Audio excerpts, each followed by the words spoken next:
You know that feeling when you step outside at dawn, coffee in hand, steam curling up in the cool air, and it's so quiet you can hear the world breathing? That's what I chased when I settled in Willow Creek, a little neighborhood tucked against the edge of a sprawling national forest in Northern California. After 20 years in the Marines and another decade trying to outrun memories of sand and smoke I can't talk about, this place with its towering pines and deer trails felt like the sanctuary I'd been searching for, a place where silence wasn't just absence, but peace, like the forest was whispering my late wife Sarah's favorite hymn back to me. But then there was the HOA, and let me tell you, it wasn't just about keeping fences painted or lawns mowed.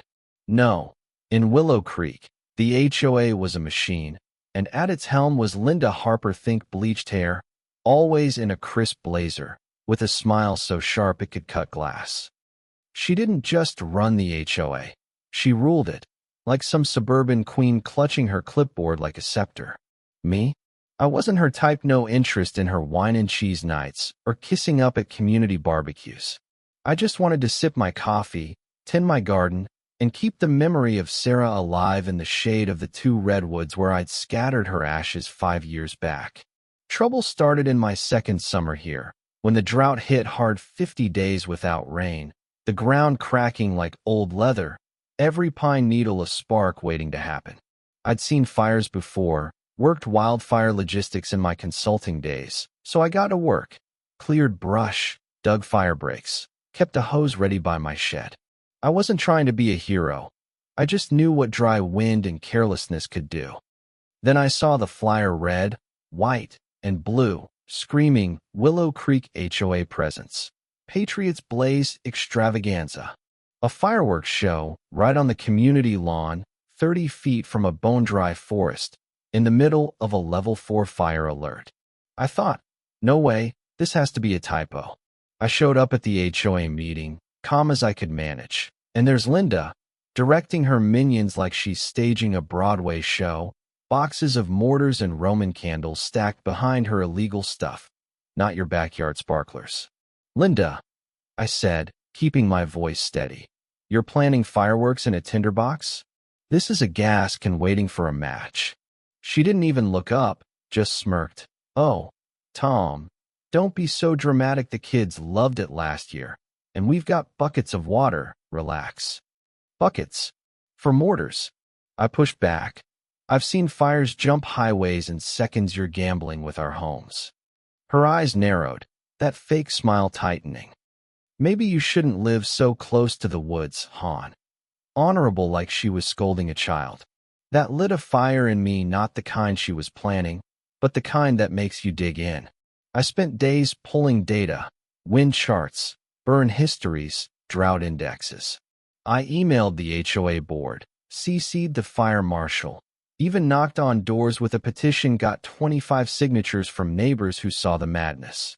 Linda? She tossed it back without a glance. Private event, Tom, not your call, she said, her voice dripping with that HOA superiority. I went home, sat on my porch, listening to the cicadas hum like a warning, and thought about a fire I'd seen in Nevada years ago, how it swallowed a canyon in minutes, how the air tasted like death. I wasn't leaving. This was Sarah's place, our place, and I'd be damned if I let it burn. July 3rd hit like a furnace, the kind of heat that steals your breath.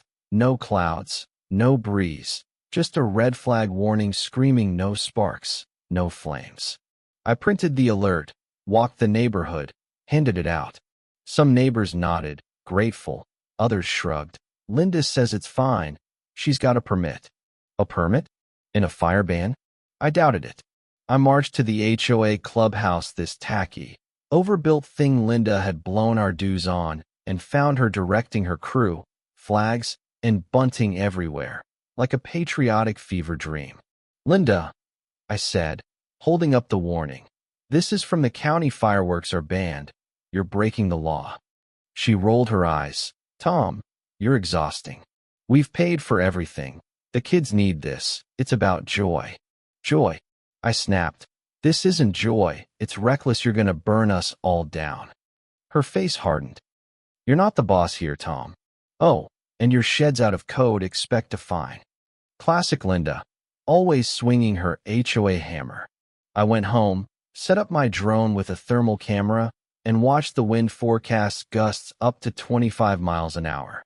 I sent the footage to the fire marshal, uploaded everything to a cloud folder. Emails, maps, recordings of Linda's snide dismissals. I even scheduled an auto-send to local news if I didn't stop it by morning.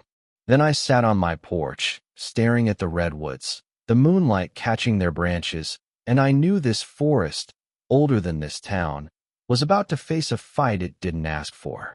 July 4th dawned brutal, the air heavy, the silence eerie, like the world was holding its breath. I was up early, reinforcing my fire break, sweat soaking my shirt. By noon, the neighborhood was buzzing golf carts, coolers, kids with flags, everyone ignoring the danger for Linda's big show. At 5:30, she took the stage sequined flag shirt, headset mic, like she was hosting a game show. "Welcome to our Patriots Blaze extravaganza," she crowed. To the naysayers, we say, this is about freedom. The crowd cheered, oblivious. I watched from my porch, drone humming above, heart pounding.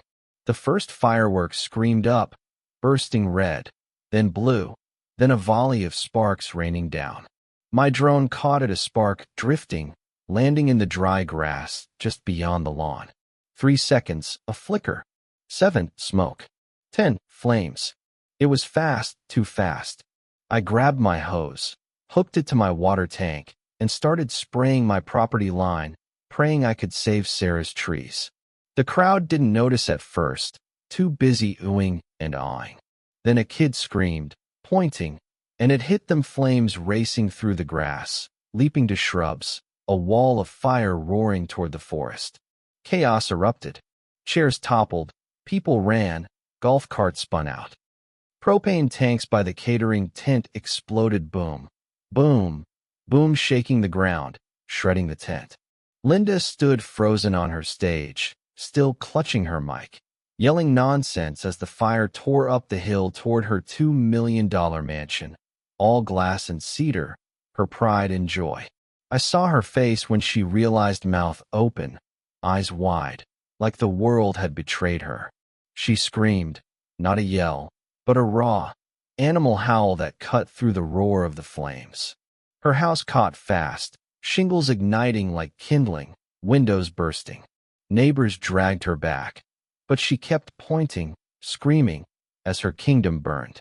I stayed put, spraying water, soaking the redwoods, my arms aching, my heart heavy. The wind shifted a miracle, sparing my land by inches, but it turned full force on Linda's place. Sirens wailed, fire trucks rolled in, too late. The fire ate 900 acres, torched 15 homes, left Willow Creek looking like a war zone. My place, scorched but standing, the redwoods blackened but alive. I kissed their bark, whispered to Sarah, and drove out the back road, smoke thick in my lungs. I slept in my truck that night, parked under a faded billboard, the glow of the fire still haunting the sky. My phone buzzed with alerts, neighbors texting, "You okay, Tom?"